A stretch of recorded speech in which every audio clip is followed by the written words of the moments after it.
उनको लागू करना चाहिए। मंदसौर, नीमच सहित प्रदेश के अन्य जिलों में भी धड़ल्ले से चल रहे इस जिस्म फरोशी के कारोबार को शासन प्रशासन तंत्र भी रोकने में असफल रहा है। ये बात खुद शासन ने भी स्वीकार की है। शासन का भी मानना है कि भले ही देह व्यापार के इस धंधे को रोकने के लिए बरसों से प्रयास किए जा रहे हैं, पर अभी तक न तो इस पर कोई रोक लगाई गई है और न ही शासन द्वारा कोई कड़ा रुख अपनाया गया है। प्रदेश में चल रहे इस घिनौने व्यापार को लेकर गृह मंत्री ने चिंता व्यक्त की और जिस्म फरोशी के इस धंधे से लड़कियों को बाहर निकालने, उनके पुनर्वास की बात कही जा रही है।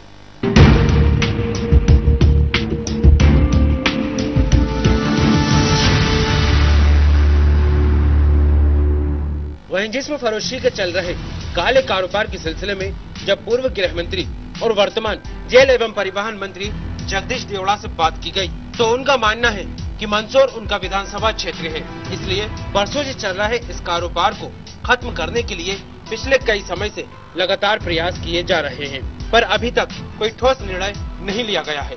पर टीवी 24 की टीम के द्वारा जब उनका ध्यान आकर्षण कराया गया तो मंत्री कुछ गंभीर होते नजर आए और उन्होंने स्वीकारा कि इस घिनौने वेश्यावृत्ति को रोकने और पुनर्वास के लिए काफी मशक्कत करनी पड़ेगी, पर अब इसके लिए ऐसे सफलतम प्रयास किए जाएंगे जिससे इस धब्बे को मध्य प्रदेश से पूरी तरह खत्म किया जाए। बहुत परंपरागत, बहुत लंबे समय से इस प्रकार का कारोबार इनका चलता है। ये सामाजिक, मैं समझता हूँ कि सामाजिक एक दोष भी है, लेकिन इन सब बातों से बाहर निकल करके सरकार ने भी विचार किया है और पहले भी इस संबंध में प्रयास हुए हैं शासन की ओर से कि ये समाज के मुख्य धारा से जुड़े और कहीं न कहीं रोजगार से, ये विभिन्न रोजगार हैं, उन रोजगारों से ये जुड़ करके अपना परिवार का पालन पोषण करना चाहिए इसमें। और इस संबंध में मैं भी, चूंकि उस विधानसभा क्षेत्र में भी कारोबार इस प्रकार का होता है और बस्तियां हैं इस प्रकार की, मंदसौर जिले में और भी स्थानों पर है, इसके संबंध में निश्चित रूप से मैं भी पहल करूंगा और हो सकता है कि इसमें प्रयास सफल हो।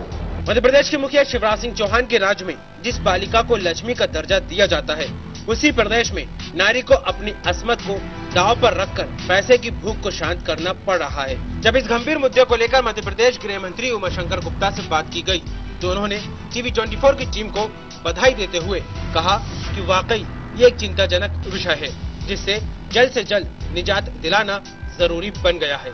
उमाशंकर गुप्ता ने इस बात को स्वीकार किया कि बरसों से चल रहे वेश्यावृत्ति को रोकने के लिए काफी प्रयास किए गए, पर अभी तक ऐसा कोई संतोषजनक परिणाम नहीं आया जिससे इस कारोबार को खत्म किया जा सके।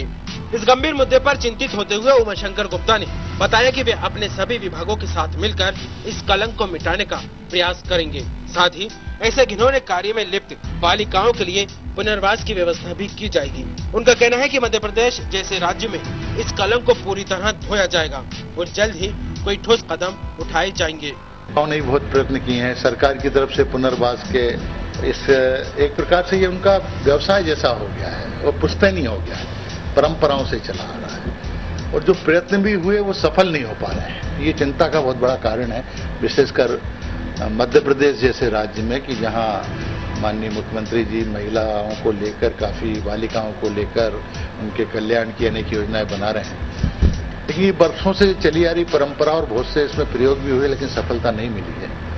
और हम भी इस बात को लेकर जो पूरी सरकार ही चिंतित है कि भाई इसको कैसे हम ठीक कर सकते हैं, क्या अल्टरनेट कर सकते हैं जिससे इस व्यवसाय से, एक प्रकार से व्यापार से, इस प्रकार के उससे ये लोग दूर हो सकें। अनेक सुझाव आए हैं, उसमें एक सुझाव ये भी आया है कि बच्चे जैसे ही पैदा होते हैं उनको इस माहौल से कहीं दूर उनका पालन पोषण हो, व्यवस्था सरकार या एनजीओ सामाजिक संस्था करें, इनसे दूर वहीं रखा जाए, वहीं पढ़ाई वढ़ाई की जाए और शायद तो वातावरण कुछ बदले। अभी तो आप, अगर मेरे को जो लगता है कि कभी आप उन लोगों से भी बात करेंगे तो वो ना तो इसको कोई मजबूरी बताते हैं, ना किसी के दबाव में कर रहे हैं ऐसा बताते हैं मीडिया को, इस बात को लेकर करना पड़ेगा। आपने बहुत अच्छा इशू उठाया, मैं आपको बधाई भी देता हूं इस बात के लिए कि ये इसको चर्चा का विषय हमें बनाना पड़ेगा और कोई ना कोई रास्ता निकालना पड़ेगा। तो ये जो बात मेरे ध्यान में आई है कि शायद एक प्रयोग अब ये किया जा सकता है, उन लोगों को कॉन्फिडेंस मिले। आपकी इस पहल से भी कुछ बातें अगर निकल के आई तो उस पर भी हम लोग विचार करके और कोई ना कोई रास्ता निकालेंगे। मैं चाहता हूं आप उन लोगों से भी बात करें और उन क्षेत्रों में भी जो लोगों ने काम किया है उससे ही बात करके, और अगर कोई ऐसा निष्कर्ष निकलता है तो निश्चित ही सरकार की तरफ से हमारे सारे विभिन्न विभाग मिलकर और जन सहयोग से इस योजना को लागू करेंगे।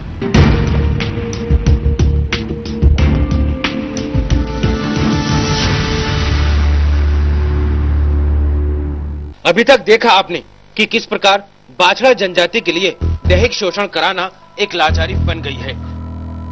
शासकीय योजनाओं के असफल होने और समाज के त्याग की वजह से भी मजबूरीवश जिस्म फरोशी का धंधा इनके जीवन में दीमक की तरह घर कर गया है। इनकी वास्तविक स्थिति को सुधारने जो सरकारी प्रयास हुए उससे इन महिलाओं और नाबालिगों की स्थिति तो नहीं सुधरी, लेकिन कुछ स्वयंसेवी संस्थाओं और सरकारी अधिकारियों की चांदी जरूर कट रही है। पूरे प्रदेश में खासतौर पर मंदसौर और नीमच में कुछ लोगों के माध्यम से जिस्म फरोशी का व्यापार अब नासूर बन गया है और इसके लपेटे में छोटी छोटी फूल सी बच्चियां भी आ रही हैं और ये कमसिन कलियां खिलने से पहले ही मुरझा रही हैं। यह स्थिति बड़ी विकट और भयावह है। कम से कम यहाँ से भविष्य तो चमकदार दिखाई नहीं देता। वैसे ये मुद्दा केवल कानून व्यवस्था से जुड़ा नहीं बचा।